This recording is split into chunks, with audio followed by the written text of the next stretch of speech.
Many couples are setting financially focused New Year's resolutions with hopeful optimism: save more, spend less, and finally get that debt under control. Yet research shows that 23% of them will quit their resolutions by the end of the first week, and 43% will stop by the end of January.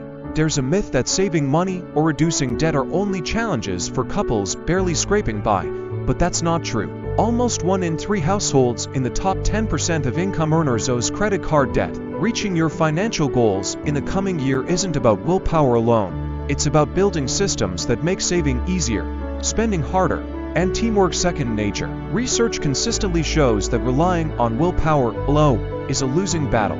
According to the American Psychological Association (APA), willpower is like a muscle. It gets tired with use. Systems, on the other hand, are reliable, automatic, and far less dependent on daily motivation. For example, automating savings can remove the temptation to spend extra cash sitting in your checking account. My spouse and I started by setting up automatic transfers to our high-yield savings account on each payday. A pro tip is to establish your savings accounts at a bank or credit union that is different from where you do your primary banking. Doing so creates natural barriers to spending. When logging into your primary financial institution, you won't see your savings account balance.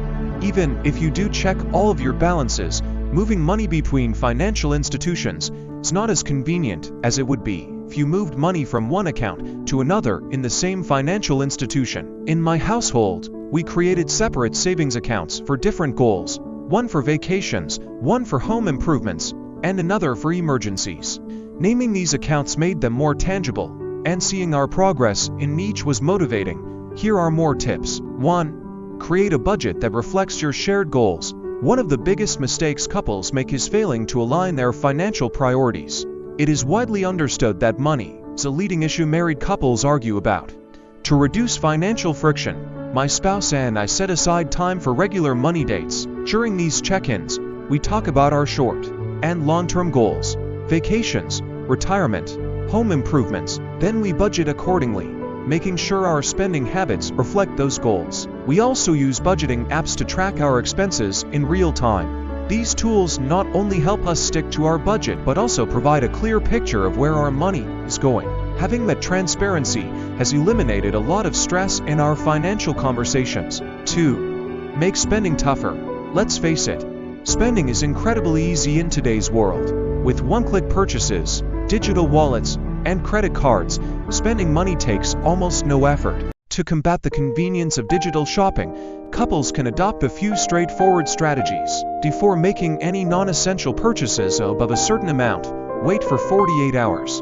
Set up a separate account for discretionary spending, like a fun money allowance. For larger financial goals, lock certain credit cards in your banking app to curb impulse buys. Withdraw a set amount of cash each month for categories such as dining out or entertainment. Once it's gone, that's it. Agree on a spending threshold and promise to consult your partner before making purchases above that amount.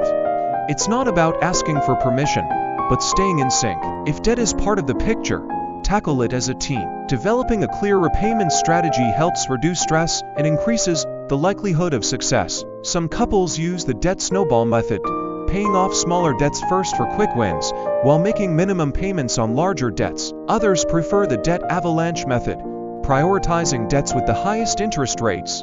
A combined approach can also work. Start with smaller debts for momentum, then switch to the avalanche method for better long-term savings. For couples who argue over specific debts, focusing on paying off those first can be a helpful strategy. Communicate regularly. Financial success as a couple isn't just about tracking numbers, it's about communication. Regularly discussing your financial goals, concerns, and achievements builds trust and ensures alignment. My spouse and I set time aside for a thorough financial review, often with our planner. This time allows us to celebrate wins, tackle challenges, and adjust our approach if needed. Celebrate milestones. Financial goals can feel distant and abstract, so it's important to celebrate progress along the way. Paid off a credit card, treat yourselves to dinner at your favorite restaurant. Reached your annual savings target, reward yourselves. These small rewards reinforce positive financial habits.